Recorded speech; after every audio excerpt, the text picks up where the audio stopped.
How's it going, everybody? Welcome to Push Start to Listen, where we take a look back at the week in video game news. We've got quite a bit to cover tonight, so why don't we get right into it? Our first story this week, and I feel like I can't get away from this game. Something about it has just dug into me. It's got its hooks into me like a Cenobite from Hellraiser, and it just won't let me go. And that's the continued story of the controversy and oh-so-fun woes surrounding CD Projekt Red and Cyberpunk 2077. News came out today from Jason Schreier of Bloomberg about the bonus payout for the studio. The board of directors, 5 people, they will be receiving bonuses totaling $28 million. Not necessarily evenly split up between the 5 people. Some got more, some got less. But let's put that out against what the staff is getting. On average, the staff is getting $34,000, the equivalent of $34,000 American each. They also received a separate smaller performance bonus earlier this year. That is a huge discrepancy because, believe you me, there are a lot of people that worked on that game. And that's kind of their payout. Now, obviously, they receive a regular paycheck, but I don't quite know how things work for them. They're in Poland, so they could have a totally different salary structure than we are used to in the United States. Their contracts could be set up completely different than you would find a typical video game developer in the States. I do know that Gearbox in the past has heavily relied upon a bonus-based system to help people get to, make what they should be making. But the 5 board members that are getting this massive payout, I get that, maybe their job was hard for a little while because they had to do a bunch of crisis control, but think about the people that have been crunching and just busting their backs to make this game shippable. I mean, it's not even a playable game for the most part in many respects. It's unfinished. It's a completely unfinished game. And what's their reward for that? They get some money, sure. I mean, $34,000 is not a small amount of money. That's more money than a lot of people make in the United States of America for an entire year. That's above minimum wage for a lot of people, depending on what state you live in. Everything's a little bit different. So it's not a small chunk of change. But to be one of those people that was worked to death and then sit back and look at what you got versus what your management got, that's a tough pill to swallow. It's definitely not a good look for the company. I get that, this is the way that companies are set up. How many CEOs do you hear, not just in the video game space, but just in business in general, drawing these huge salaries after laying off people? It's a sad part of the society that we live in. And it's not necessarily a uniquely American problem, although I can say that it is, in terms of American business, it is very prevalent. It is not an odd thing to see, your so-called grunts, get laid off or paid very poorly, and the people at the top just raking in, as much money as they possibly can. That is not a foreign concept. So yeah, it's sad to see what has happened to the people that work at CD Projekt Red. They should not have been forced to work under the conditions that they have worked under. They should not have been forced to ship a game that was nowhere near being done. And then they certainly should not be forced to watch, their management just, get $1 million payouts. I mean, multi-million-dollar payouts. It's unfortunate. But hopefully some of those people, maybe if it's that bad of a situation, they can get out, find somewhere else to work. I know Poland isn't, a bastion of video game development, but I'm sure at some point it's going to kind of be enough is enough with some of these people. And maybe that causes CD Projekt Red to really take a hard, long look at the way they not only conduct business, but also treat the people that allow them to earn that kind of money. Now that we've kind of gotten the doom and gloom of the week over with, I wanted to jump into something a lot more lighthearted and something truly awesome. Tetris is a game that's been played by most everybody that's picked up a video game controller or a handheld console, or maybe not even that. You've played it on your phone. You've never touched a Nintendo Game Boy. The system probably most famously linked to Tetris, as it was a pack-in title for the handheld. After all of these years, decades of people playing Tetris, there is a new way to play Tetris on the NES, a new technique called rolling. And it's a very interesting method. I'm looking at it here. I don't want to just rip the gentleman who made the YouTube video discussing this and put it up like I do like the game trailers. That's totally not cool and something I don't want to do. So I would certainly suggest you look up this video by someone on YouTube named A Game Scout, the letter A, then Game Scout, one word. He goes much more further in detail into this, but it's awesome to see people still finding new techniques to play old games. You see this a lot in the speedrunning community. You think a game has been solved, you know, these people that are battling for tenths of a second to set a new world record, and then somebody just shows up and it's like, I found a new skip. I found a new skip that just blows out 15% of the game, and now it's a whole new ball game. That stuff happens so frequently now because so many people have gotten into speedrunning and gotten into kind of breaking games open that it's awesome to see old games just being totally deconstructed, new ways to play them, new forms of competition emerging. It's really kind of a cool thing to see. I love Tetris. I am far from competitive. I would get smoked beyond anything if I tried to play competitive Tetris. I've watched people play. I've watched people play it blindfolded. It's insane. There's the Grandmaster Tetris where there's just nothing on the screen. It's just blank, and these people have memorized how to play the game. It is absolutely mind-blowing. If you have never seen high-level Tetris, I urge you to seek it out because it is unlike any other competitive video game format. It is truly something to see. So awesome to see that there are still new ways to play old games. Whenever I can, I always try to highlight a game or two that I find during the week that was newly announced that just really catches my attention. I've got a pair of them this week. I want to start off first with something you've probably heard of before, and that was Red Faction Guerrilla. That was a game that was lauded for its technical aspects of destruction and just blowing things up and the amazing technology behind the game. And you can say what you want about the game from like a storytelling perspective or a gameplay perspective, but it really was the technology portion of the game that kind of put it on the map. Well, Luke Schneider, who is the lead tech designer for that game, has a new game coming out, and I've got the trailer playing next to me, and it's called Instruments of Destruction. I love the look of this game. It's kind of like tilt shifted, and just stuff is really breaking apart. You can see like the construction equipment, the wrecking ball just like crashing through the wall and all the particles. It's a super cool looking game. I love little sandbox ideas like this. They don't need to be a full fleshed out amazing game, that's brimming with storytelling. Sometimes you just want to like watch stuff blow up and see it in a way that you can't really see it in any other format.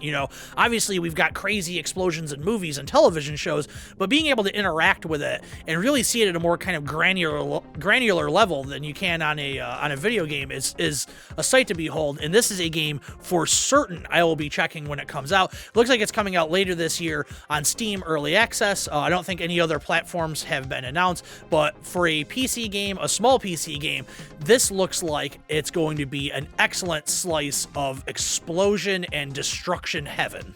And the other game I wanted to highlight this week is Let's Build a Zoo, and it's a little bit more than what you may think it is at first glance.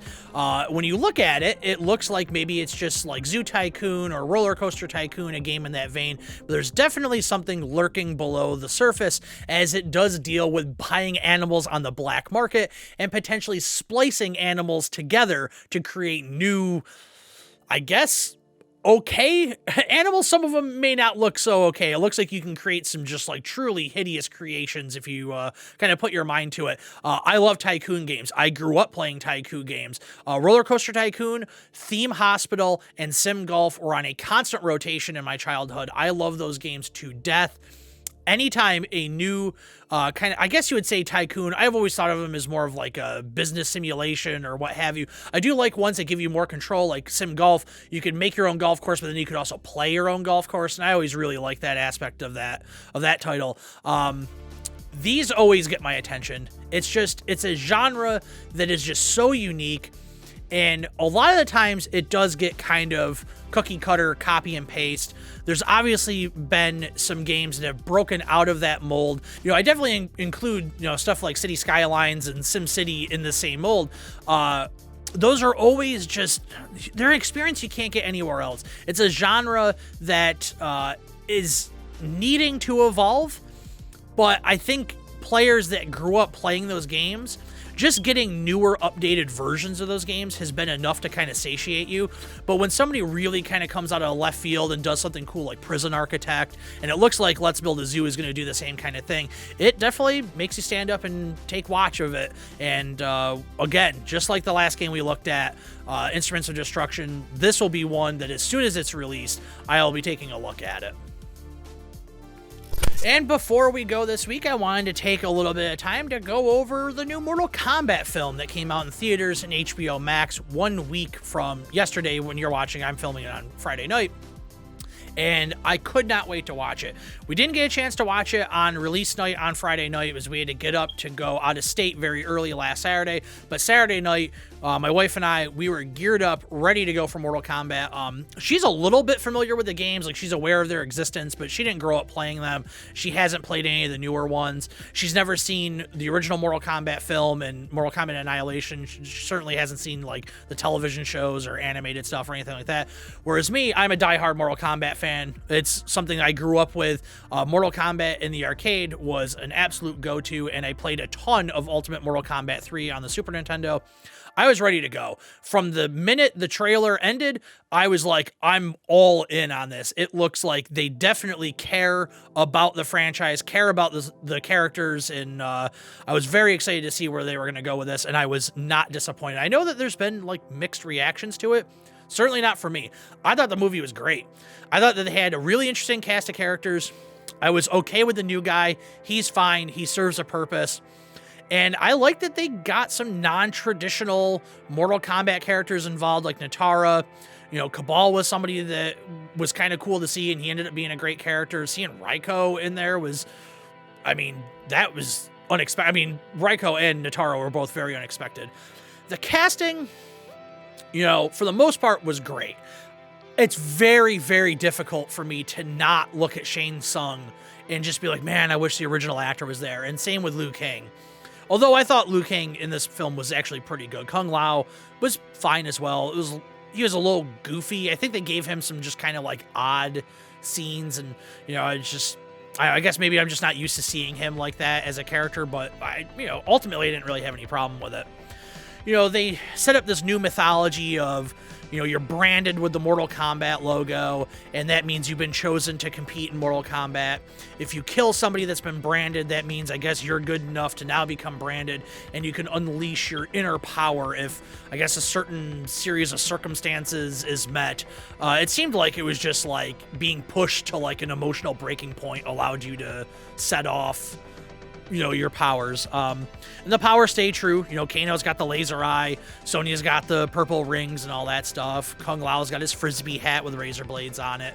The new character, I thought his power was pretty fine. It certainly didn't seem like it would be something that if it was in a game, you would be like, oh, well, this is stupid. This doesn't belong, The way the movie ended, it certainly sets up a sequel. I think a sequel could be absolutely fantastic.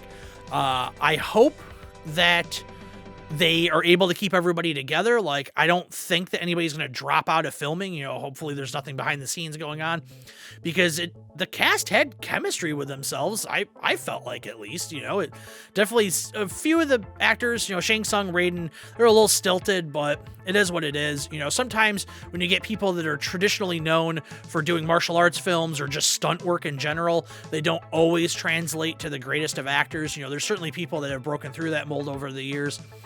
But yeah, I am all in. I could not wait to see the sequel. They announced the other day that the actor that played Sub-Zero has signed on for 4 more movies. I'll take 4 more of these. If they're going to be as good as the first one, sign me up. I'm ready to go. If you haven't seen it, check it out. It's on HBO Max for the next month. It's in theaters. I'm trying to think. I think our movie theaters are actually open now where I live. I do have a small independent theater around the corner from my house, actually, and they've been open for a while, but like the major chains have been closed, like the mall movie theaters have been closed. But Mortal Kombat is playing, at least at the movie theater around the corner from my house. I was actually at the mall tonight, but I wasn't anywhere near the movie theater, but I'm pretty sure it's open, and I'm pretty sure Mortal Kombat's playing. I made like $50 million at the box office over the weekend, so people are definitely interested in checking it out, and it seems like HBO Max is pretty pleased with it. If you're a fan of the games, I think you will be a fan of the movie. And that brings things this week to an end. As always, I want to thank you for watching. Just some channel going-ons. I always try to get these updated at the end of every episode.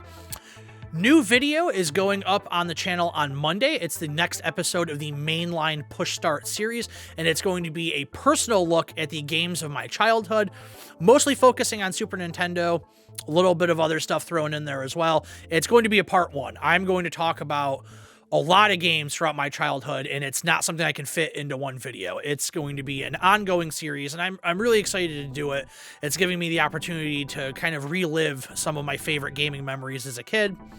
So be on the lookout for that. The next Push Start video is already in the works, and I'm cranking away on that. I would say look for that in another 2 to 3 weeks, and, you know, going from there, hopefully some more ideas come into my head, because right now I'm kind of tapped out. Instead of just, you know, I could just keep making those, you know, childhood games videos, but I want to do some other stuff mixed in as well. I don't want the channel to just be about that. So be on the lookout for that. I did finally stream on Twitch this week. If you want to check out the archive, I guarantee you it is not the most interesting content. I put together that Carnage Lego set that's up there. I didn't finish it. I was getting incredibly frustrated to the point where I now realize that I should never stream Lego building on Twitch again. It made me look like the biggest idiot on earth, because I could not figure out how to put together certain pieces of the set, despite, you know, very closely following the directions.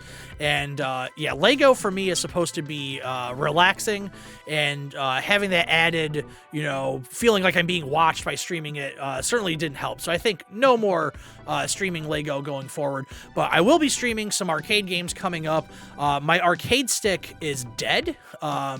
And I could play them with the 360 controller that I have for the PC, but that's not really the greatest way to play it. So I've got a new arcade stick in the mail, and as soon as it arrives, I should be able to get everything running. I'm going to start curating some lists of games to play, and I want to do that on a somewhat regular basis. I'm not going to promise it's going to be on a regular basis, but on a somewhat regular basis, I'm going to be streaming some old arcade games on Twitch. It's something I did a few years ago, and I really enjoy doing it, so I figured, why not try it again? You know, couldn't hurt. So yeah, thanks everybody for watching, and be back on Monday for the first episode of the look back at my personal favorite games of my childhood, and I'll see you next week for this.